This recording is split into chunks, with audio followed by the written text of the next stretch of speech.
Good afternoon, or good morning wherever you are. Welcome to the second technical workshop of the Managing Digitization Projects module, which will cover how to build a digitization project. This workshop will cover: how do you plan a successful project? How do you identify priorities? What should you include? What are your short-term and long-term goals and considerations? This workshop is provided to you by the Digital Empowerment Project, a nationwide initiative organized by the 6 U.S. regional museum associations dedicated to providing free, self-paced training resources for small museums.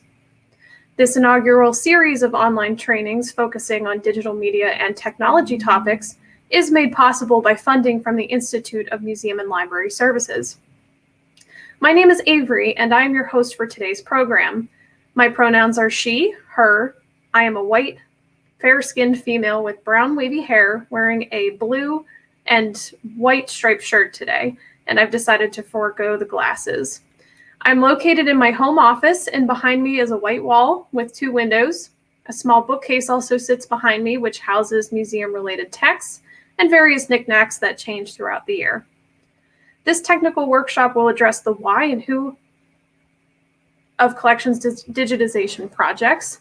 And in this era of virtual meetings, when digital spaces may substitute for our physical sense of place, it is important to reflect on the land we each occupy and honor the Indigenous people who have called it home.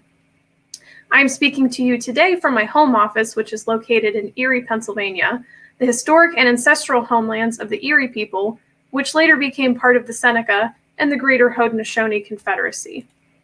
Wherever each of us are located, let us acknowledge all Indigenous nations as living communities, their elders both past and present, as well as future generations. We, the Digital Empowerment Project, recognize that our organizations, and those of our members were founded within a colonizing society which perpetuated the exclusions and erasures of many Native peoples throughout the United States and beyond. We ask you to reflect on the place where you reside and work, and to respect the diversity of cultures and experiences that form the richness of our world and our profession. And now it is my pleasure to introduce today's presenter, Lindsay Richardson, owner at Museum Person. Lindsay has more than 20 years of experience working with museum collections in all kinds of museum settings, including history, art, university, municipal, historic house, and children's museums. She has planned and implemented major collections projects, including and involving digitization, cataloging, moving to other locations, deaccessions, inventory and rehousing, as well as written grants to fund those projects. Lindsay also consults with museums about strategic planning, collections, and digital collections assessments, grant writing, and interpretive projects, such as exhibits or object-based programs. She has anthropology degrees from Harvard and Oxford and has worked with museums on 3 continents. To learn more about her, please visit her website, museumperson.com. And now please join me in welcoming today's presenter, Lindsay Richardson, and let's begin. So here we go. That's me. And before we jump in, I wanted to tell you that for 12 years prior to my current role as a consultant, I worked as a curator of collections at the 6th Floor Museum at Dealey Plaza in downtown Dallas. And for those of you that don't know, that is the historic site of the assassination of President John F. Kennedy. So the collections were varied. They had a lot of different formats, and we digitized tons of them while I was there. They were also digitizing before I got there, and that meant that there were lots and lots of digital objects in the collections to be working with, creating, recreating. So if you want to see any samples from that time, the museum's website is jfk.org. And if you go to their collections page and poke around, there's a lot of different things to see. And I hope if you have any questions, please feel free to ask during the Q&A, or you can contact me or in the forum. Okay, so here we go, how to plan a digitization project. I found this picture on the Library of Congress website, and it made me laugh, in part because to me, it is a perfect embodiment of how sometimes when you're behind the scenes at a museum and things are a little weird and you're looking around and you're thinking, it's kind of surreal in here. There's like a special flavor of crazy sometimes behind the scenes at a museum. And this just seemed like such a perfect representation of that. And I dropped a little "You Are Here" flag in case you just wanted to remember that feeling. But I do assure you, I have every confidence that this man created a beautiful diorama, which was used for decades. And I have every confidence that you can plan a digitization project, and that you will also create order out of chaos. There are a couple of starting points I want to make before I go to the next jumping in slide. First of all, I am starting from the point of view that you know what you're digitizing, why you're digitizing, and who it's for. That is stuff that Dr. Jones addressed in her presentation last week. If you don't know, that's fine. Just put a pin in it. We can come back to it. You can ask questions about that process, making those kinds of decisions in the Q&A or other formats. But for the purposes of this presentation, I'm starting from the idea that you know what you're going to digitize and you just need help figuring out the logistics. Two other things. This may come as a surprise to some of you, but most of you will recognize this home truth, which is digitization does not end with the creation of digital objects. That is more or less the starting point, because you have to do so much work to ingest digital objects into a preservation environment, into an environment where you can make them safely accessible to your audience in all different platforms and formats. There's a lot of work that goes into that. So a digitization project doesn't start and end with the creation of digital objects. It starts and then keeps going for quite a ways. So we're going to talk about all those other things that you also have to do. And this is the first time I'm going to say this, but you're going to hear it many, many times in the rest of this presentation. You need to write down your plan. Write down even your rough drafts. Write down your notes. It does not have to be pretty, but it is actually very important for you to write this down, not just for you and not just for the people who come after you as staff at your institution. It is a really good way to document a moment in the institution's history where things stand. But it's also a good way for you to be able to communicate with other people in your institution and beyond about the process of digitization. Sometimes digitization projects include a bit of education outside your department. So writing things down can help you be prepared for those moments. Okay, so let's get started. If we were in a lecture hall together, I would start by asking you questions. I would say things like, has anyone here ever digitized an object? And some of you might raise your hand. I would say, have any of you here ever used your phone to take a picture of an object or something? And maybe even more of you would raise your hands. I'd ask if any of you have planned a digitization project before. And I'd ask if any of you have maybe folded digitization into another kind of project like cataloging or rehousing.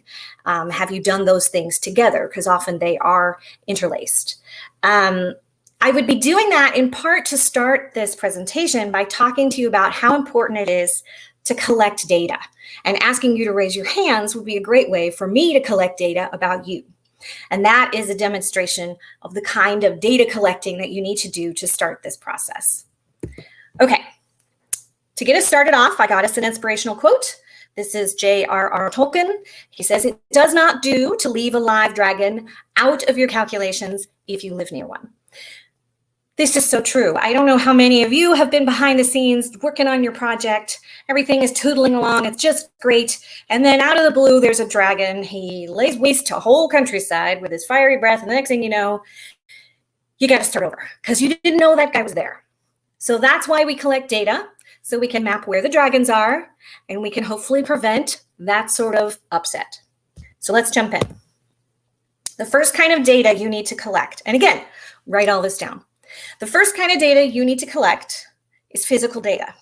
You've sat around tables, you've talked about it with your curators, you've all identified you're going to work on this set of items to be digitized. Now you need to go visit that set of items in storage. You need to have a look at them from the point of view of someone who's going to digitize those objects. So even if you have seen them, if you have physically laid eyes on these objects in the past year or two or several months or even last week, you probably didn't look at it from the point of view of someone who's going to digitize each item in the collection. So now you need to go visit, spend some time with this collection. The two main kinds of data you want to collect at this point, you want an accurate count of each media format. So if you have a photographic collection, you want to know how many negative strips you have and how many images are on those negative strips. Are they all 35 millimeter, or do you have some that are 120 millimeter or 5x4? You need to think about what your different settings and procedures will be for different kinds of media format within your collection items to be digitized. You also need to check them for any weird problems. This is another dragon flushing technique. You need to know if any of those negatives have begun to deteriorate at different rates, so that some of the image layer is pulling away from some of the base layer and you get that crinkly window pane kind of effect. That's going to get in your way. It may be very difficult to digitize those materials, certainly without treatment or outside expertise. It may only affect 3 images, but they may be really important images in the collection. You need to know because you have physically gone through and looked at everything. One of the other things you can find in a situation like that is that something is wrong with like the storage situation. The collection, as far as you know, has been in folders in a box. Everything is fine. You pull it out and you realize that the enclosures that they are in are still the original envelopes from ages ago. So now you know that you have to build into the process of handling this collection, perhaps also the process of rehousing this collection.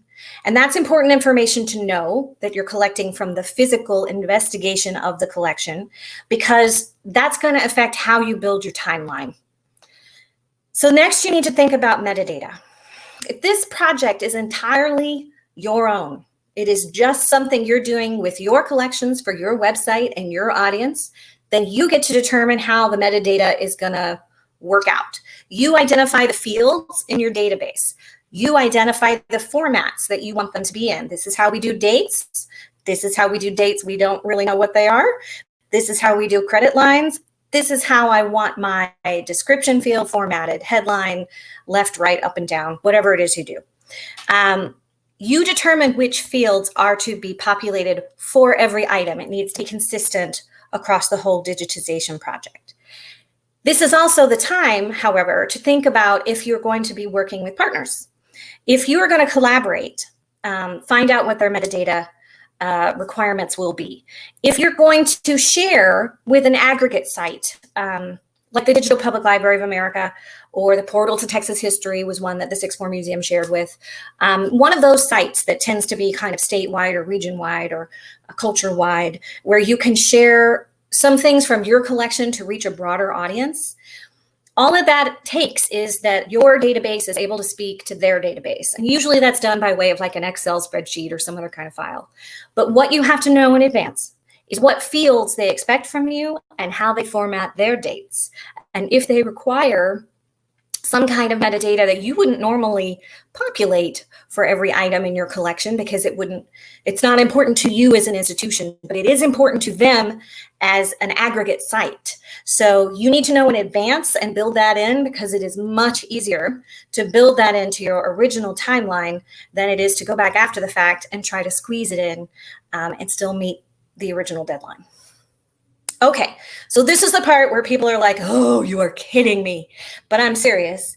You have to collect timed data. And what that means is, by this point, you've looked at the physical objects, you've figured out what you want done in your database. You've probably figured out some of the storage implications, where things are going to be stored, how they need to be attached to your database, all of that sort of stuff. You need to begin to sketch out a preliminary outline of your procedures. Like how are you or your staff, interns, volunteers, how are you actually going to get this done for each object? Once you have that sketched out, time yourself doing it. Start the timer, go to storage, get the objects, scan or photograph them, create the files, name the files, store the files, copy the files, attach them to the database, fill in every metadata field, put them in their new housing or old housing, put them back on the shelf, end timer. You do that several times, in part because it will help you refine your procedures.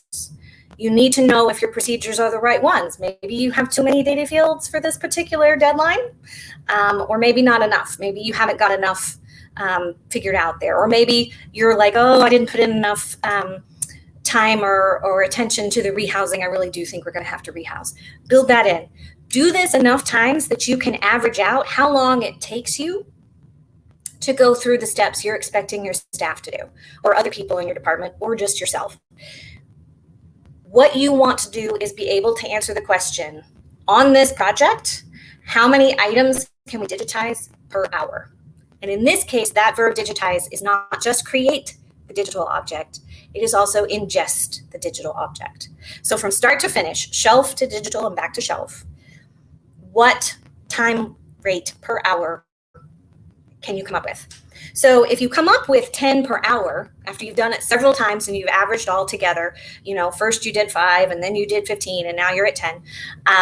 When you have 10 items per hour as your rate, you can extrapolate how long it's going to take you. It's going to take you 200 hours to get this entire collection done. However, I will say either at this point or a little bit later, you need to pad that number with a contingency of at least 25%.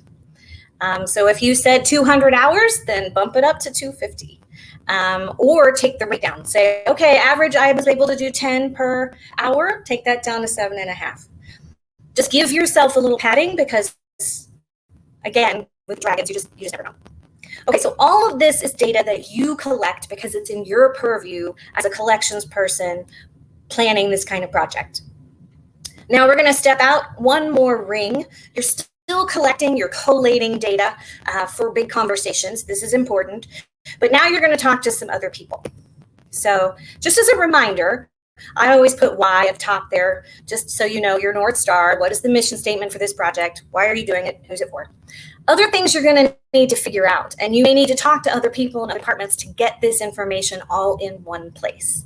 Who owns the copyright to this stuff? Is it you? Is it public domain? You need to figure that out because that has a direct effect on how you can use these items.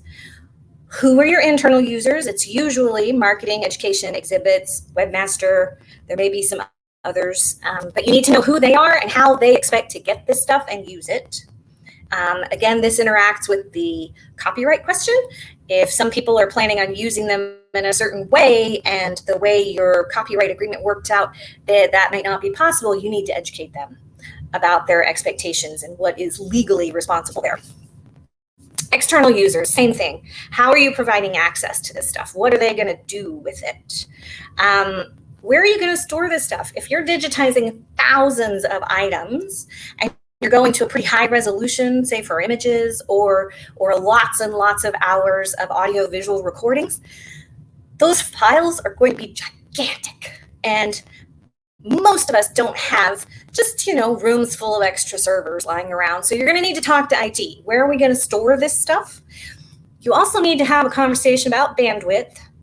If you're moving gigantic video files around, I know from experience that if you don't have enough bandwidth, as soon as you start to move that in your collections offices, you can slow down every computer in the museum, including the ones in retail.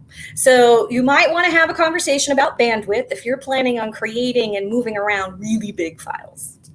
And also digital standards, of course. A lot of this will be stuff you want to talk about with your IT people or with your colleagues or your partners, but what formats are you using for different kinds of files?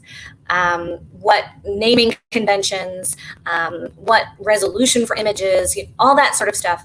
Again, this is all stuff that you should write down in one central place. So now you're ready to take this data to a higher level.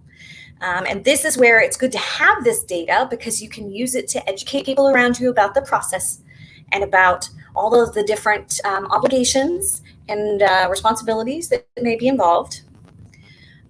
This is where sometimes you have to have the conversation where you've got to know, what is it the museum values most? Is there a deadline that cannot be moved?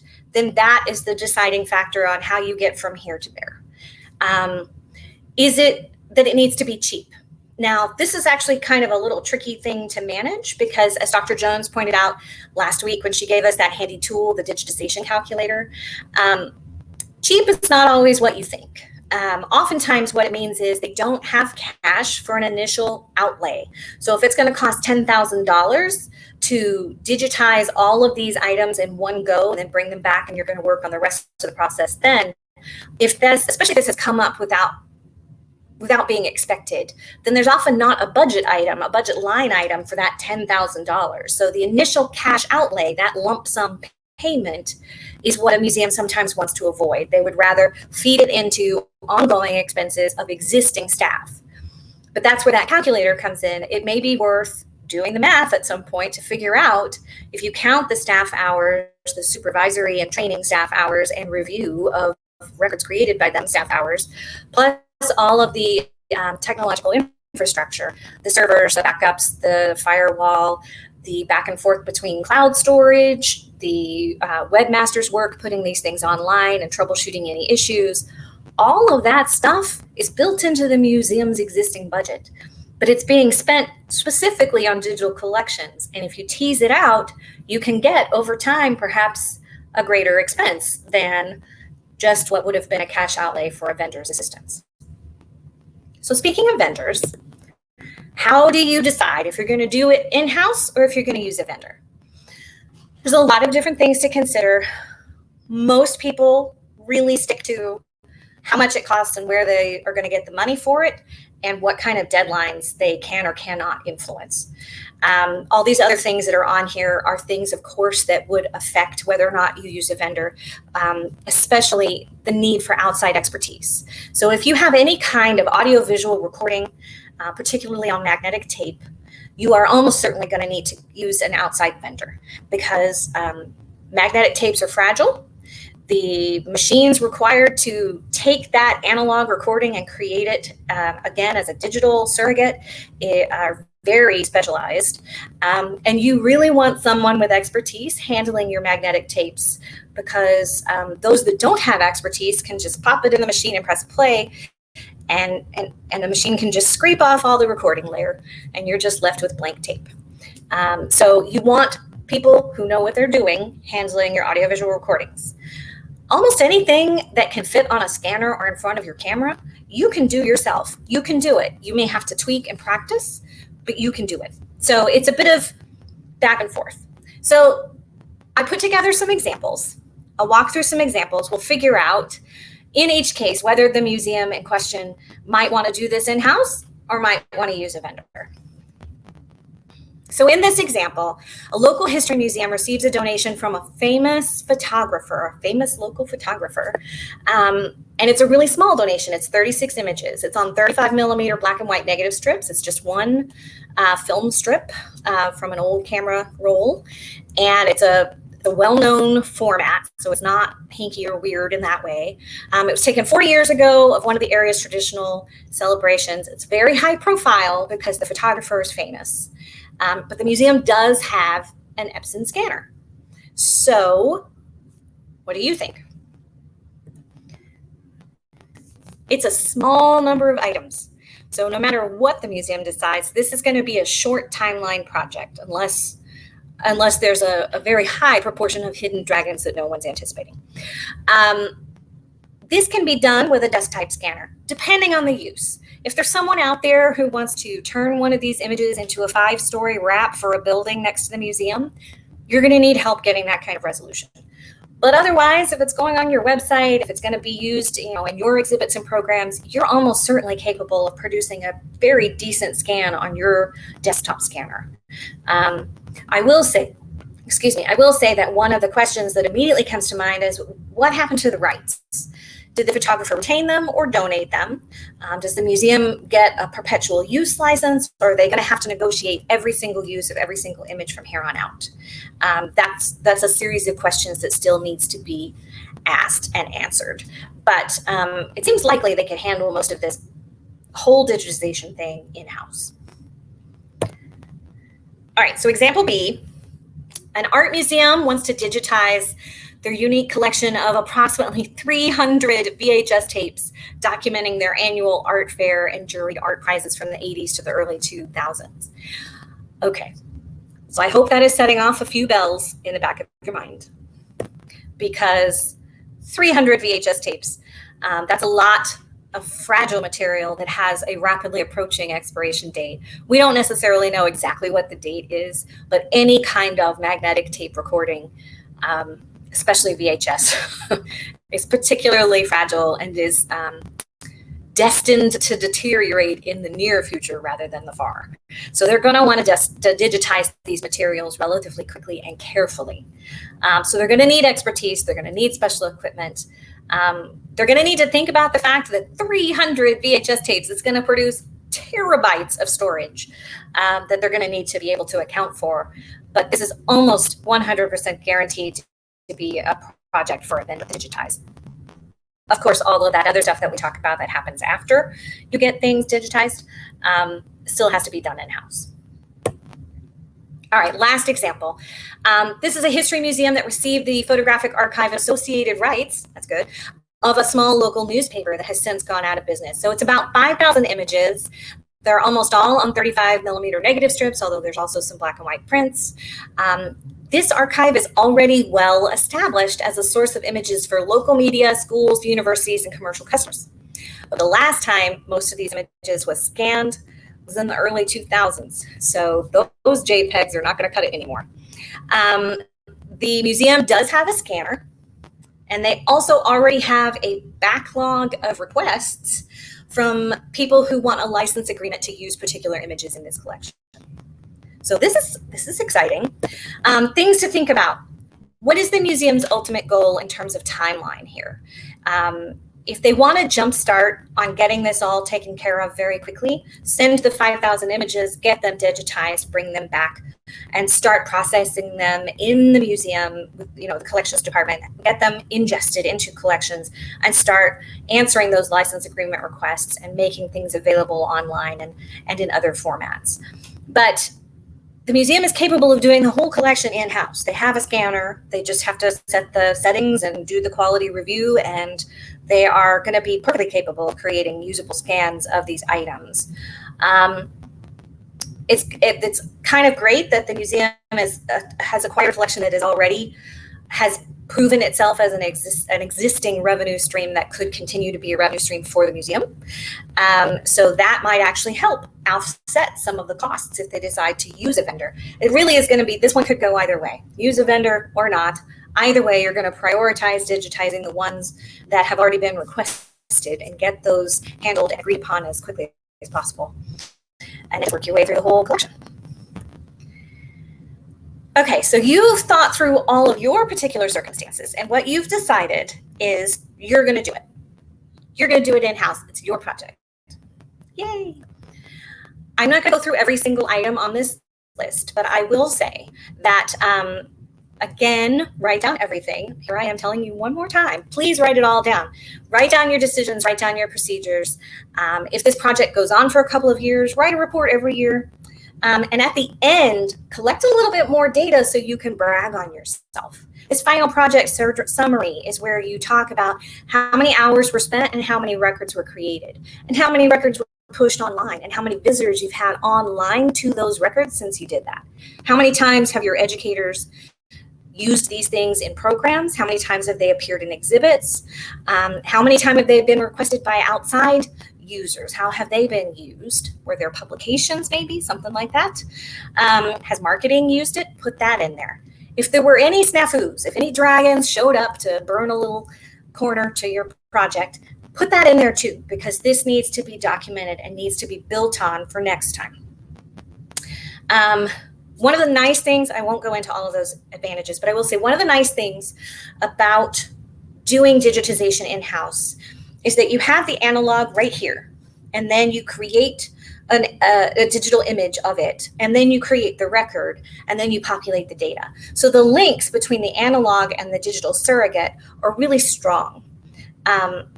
Those links get separated by time when you use a vendor, and you often have to pay much closer attention to make sure that your digitized item is being correctly related to its original analog equivalent. That can sometimes add a little layer of time and anxiety to vendor projects. Sometimes this can be a slow process. Sometimes other priorities can arise in the museum and push this further down, and then you have to push it back up again. And it can involve a steep learning curve, but I believe anybody with enough practice and training can do in-house digital photography and scanning on a flatbed scanner to to a decent quality for use. It may take a little pushing if you need a little bit more glam, but that's just tweaking your lighting situation and figuring out how to make the most of what resources you have in-house already. Okay, so we're going to flip the script, and now we're saying you've decided to use a vendor. Yay. This is an excellent way to marshal your resources to solve a problem. If you have things you cannot digitize in-house, and these things keep getting put off because it involves using a vendor, and you finally reach the point where you get to use that vendor, yay, it is a huge relief to go ahead and get those things digitized. I will say that you do have to document your decisions and all of those things in writing, and require regular status updates from someone at the vendor's end of things. You need to answer a lot of questions in advance. They should be able to tell you anything about what's going to happen with the security of your items. You can call them up. I have done this. Call them up and say, my box arrived at your address. How are you going to ensure the physical safety of my stuff? And they should be able to walk you through their procedures. They should answer this question for a lot of people, and they should know the answers. And if they can't, you should maybe consider a different vendor. How are you going to get this stuff back? Are you going to send them a hard drive, or are you going to use an FTP site? Answer that in advance. One thing you might not know if you've never worked with a vendor is that you have a very specific amount of time. It's a very well-defined window at the end of the project in which to review the items that they've created for you. If you need to, negotiate a longer window in your contract, but when you sign the contract, before you've sent anything to them, this window has been identified. So what happens is they create all of the files for you and they send them to you, and you have that window of time, and only that window of time, to review everything and make sure it is what you wanted. I have worked on projects where I got back some images and was a little bit horrified to see that the technician had not been paying close attention. Some of my images were crooked. Some of them were off by about 15%. So there was missing visual data on either side. They were fuzzy. Like they were blurry. You couldn't focus on them, not because the original was blurry, but because the digital focus wasn't there. I've also received audio-visual files where there's been an overlay in the digital environment. And so some other clip from some other recording, completely unrelated to my original, has ended up kind of spliced into mine. So you have to review, because you don't know what you might find. If you find it in the window, you send it back and say, do it again, it's not right. If you find it outside that window, the contract is ended and you don't have much recourse in terms of getting them to address this problem. You may be able to make something happen, your director may be able to make something happen, but generally speaking, you need to work within the confines of the contract, because you knew at the beginning how much of a window you would have. So that's something to keep in mind, especially for really big projects. There's a lot of advantages to using a vendor. There can be some short-term. There can be some disadvantages. Like I was mentioning before, the links between originals and files, you need to pay special attention to make sure that everything is exactly matched.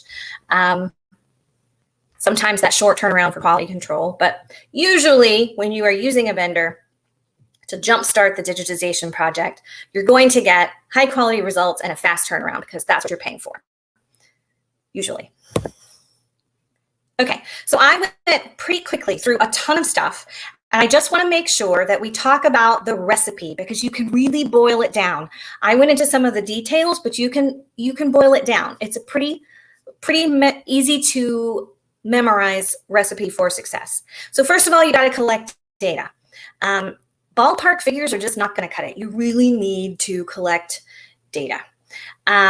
That's going to help you in a lot of other ways. It's really useful. The first time I did that, the first time I sat down and timed myself doing things and realized how long it took me to process an object from start to finish, I was suddenly struck by how incredibly useful that rate was to know, because I could extrapolate from it. So, I might have that rate, an hourly rate of how long it takes to process this kind of item in this kind of process. And it really doesn't take a lot of timed trials to then try again, but with different items and different procedures. And all of a sudden you've got a formula that you try, and you know within a few items what your hourly rate is, but you have to do it enough that you're not making things up, that you're collecting significant data, not just the kind of airy number or two that we're not allowed to count on. The other thing is about this process is it helps the museum identify its priorities.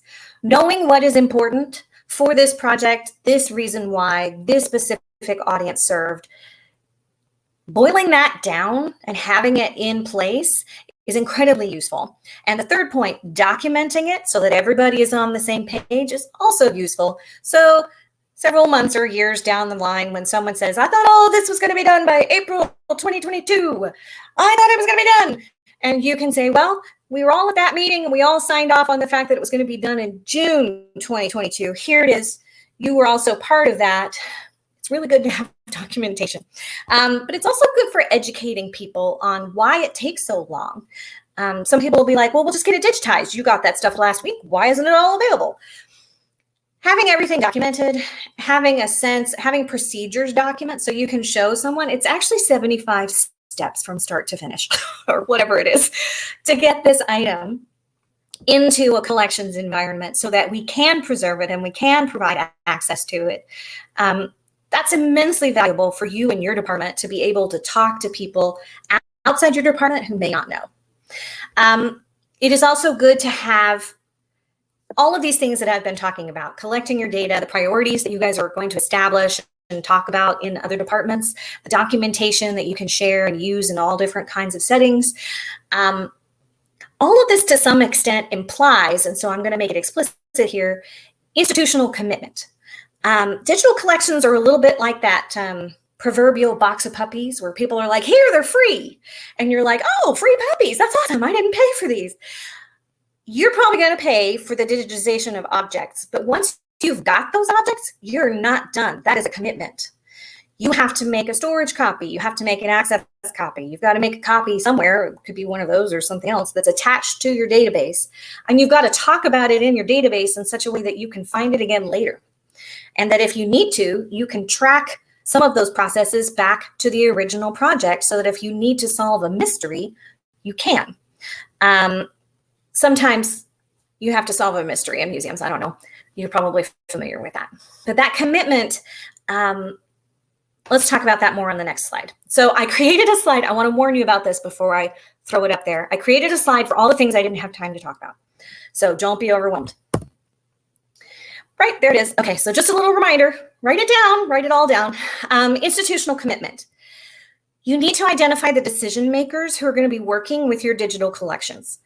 Most of us in collections do not think, I'm going to ask the IT manager to join us to talk about collections preservation for our analog collections. That seems inappropriate. That's not where their expertise is best used. But the IT person or someone from IT certainly needs to be part of your conversation about digital collections because they're the ones who are managing a lot of the processes that affect the long-term preservation and the public access that you're hoping these objects will be able to grant. So you need people identified as decision makers, and they will probably be interdepartmental, and they need to meet semi-regularly. Eventually, you're going to want a preservation policy. You're also eventually going to want to hunt down where the line items in various departments' budgets are that are related to digital collections. You don't have to do any of that right up front just because you're doing a digital project. But the longer you are a steward of digital collections, the likelier you are to be a steward of ever more digital collections. And eventually you're going to find yourself with terabytes of storage, thousands of records and files, and you need to be able to keep track of who's accessing them, who's using them, when they're beginning to age out, all kinds of data. You're going to need help. So having a preservation policy and having a budget can help with that. Rights and reproductions, we only touched on them very briefly. I have put some materials in the supplemental materials and resources for this unit. All of that will be available when the entire module is complete. So in July, you can look back at all of the resources for this module, and you'll find some stuff that I put in there that can help you find more information about how rights and reproductions may intersect with your collections and your digital collections. I'm not going to go into technological infrastructure other than to say that Elizabeth is going to talk about some really great stuff next week. And I, for one, am looking forward to hearing what she has to say, because that to me was always the part that was changing. I feel like it changes a lot, and it kind of depends on who you're talking to. So I'm looking forward to hearing what Elizabeth has to tell us about that. Digital collections are not permanent collections, although they may be a permanent feature of preservation and access strategies for permanent collections. They're not permanent because they just don't last forever. They age out. You have to do them again. So anytime you digitize things, you are trying to do them to such a high standard and to such professional quality that you don't have to digitize them again anytime soon.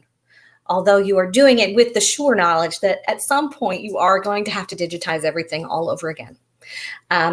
But you're doing it so well now that hopefully it will be years and years before the people who follow in your footsteps will have to even imagine such a thing.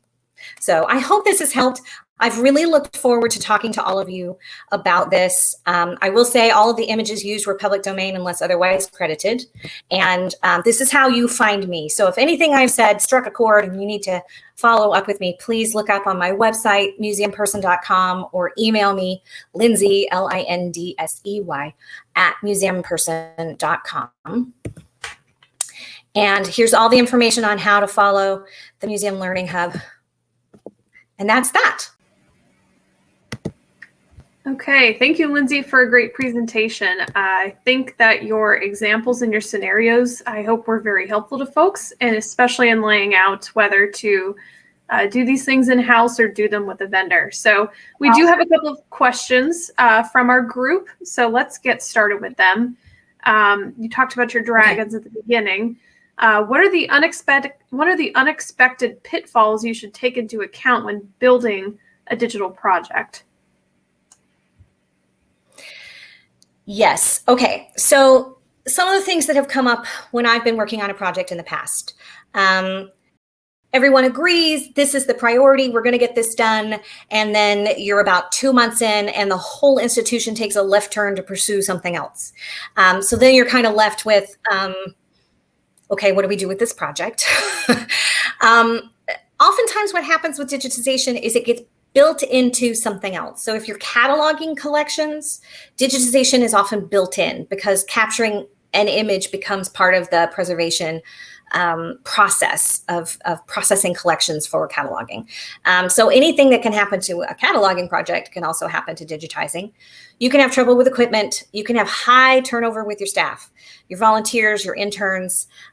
This is another reason to write down your training procedures and your step-by-step procedures, because if you constantly have to train new people, that slows things down. But if you sit down with them once and walk it through and then give them a document and say, now you practice, they have it there. They don't need you to hold their hands every time.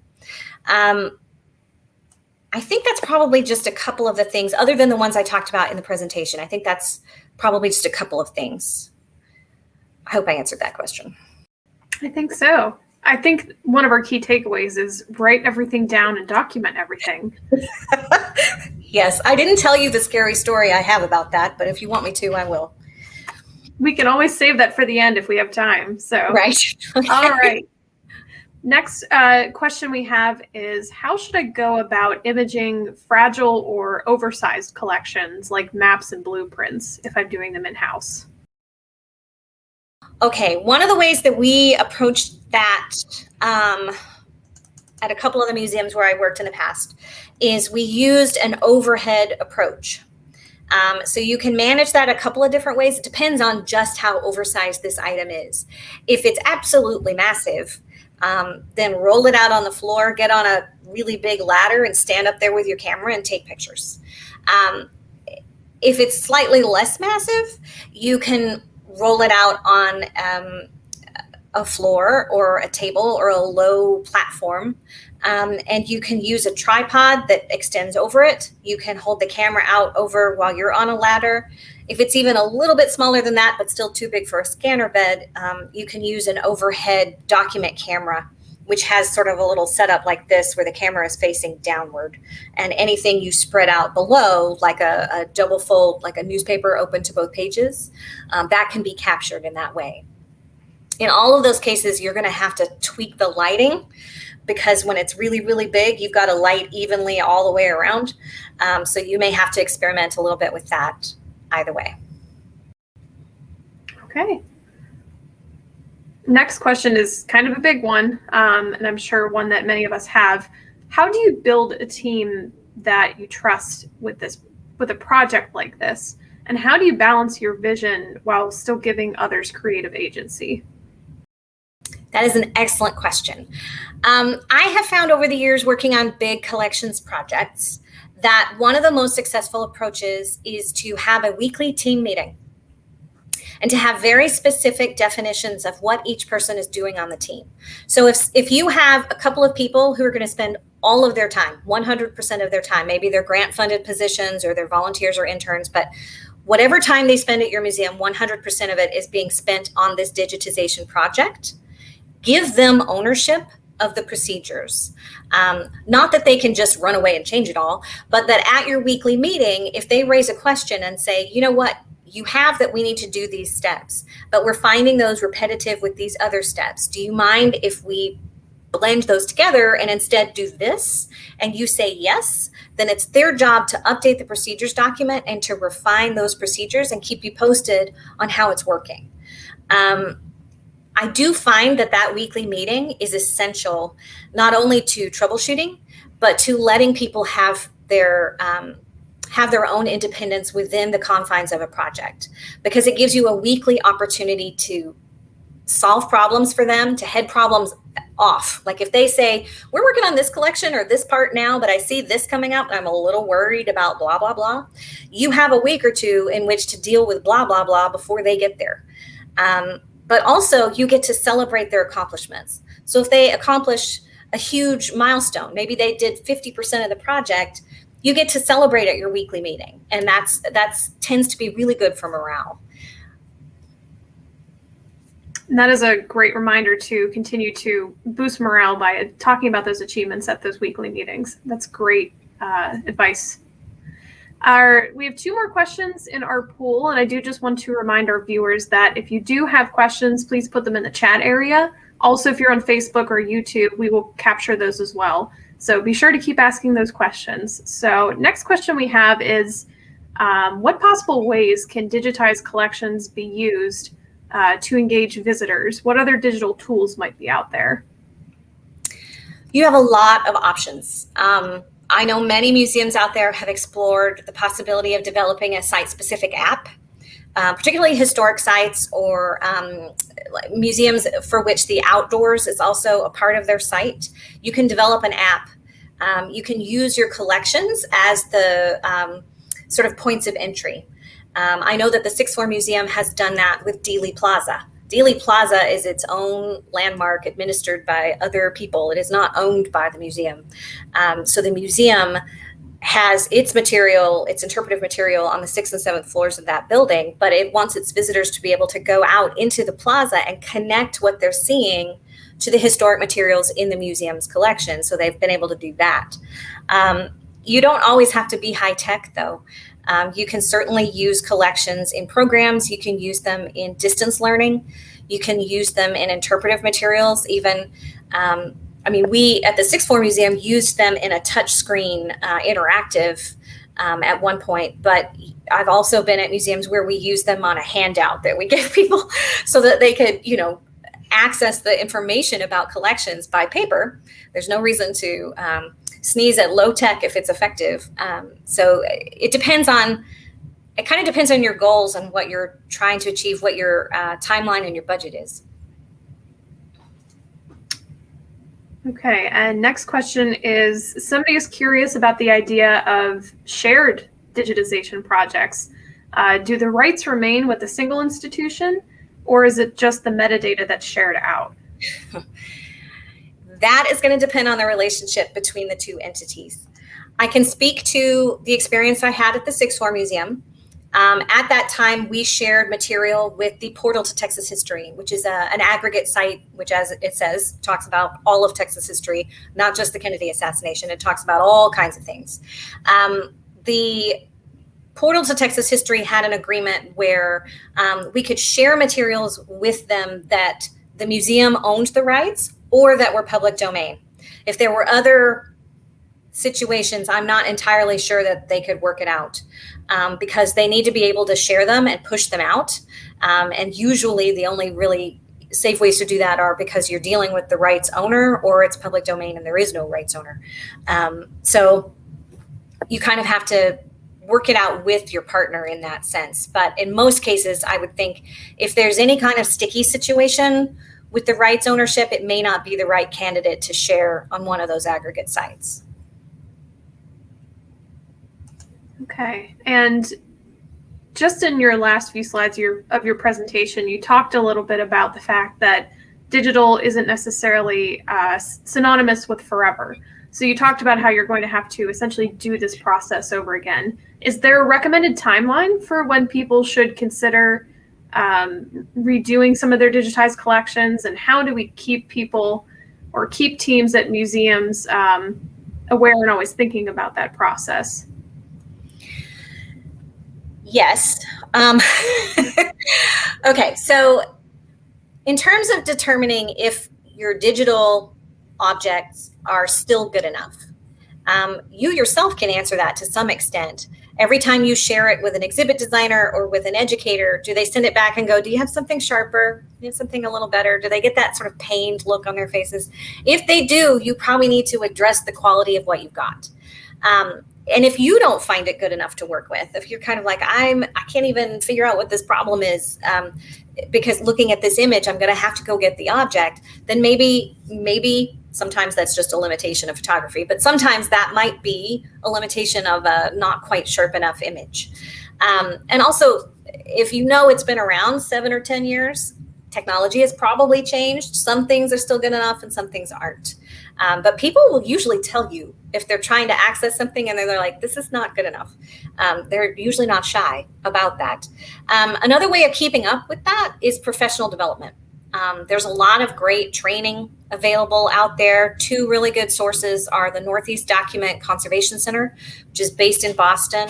And every year they have almost every year, I think they have a professional development workshop that is specifically about dealing with digital collections in a lot of different formats. And you can usually learn what the latest trends are through them. You can also do online stuff through them and through Lyrasis, which is another source of information for people in the profession who are dealing with digital collections.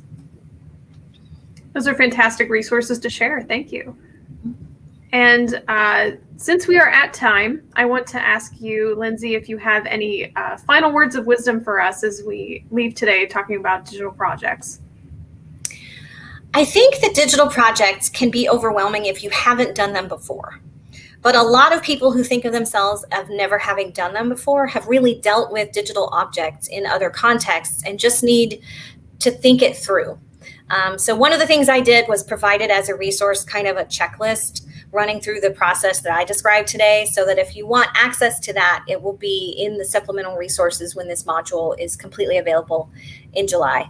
But don't be intimidated by it. You can do this. You have already done parts of it without even knowing it.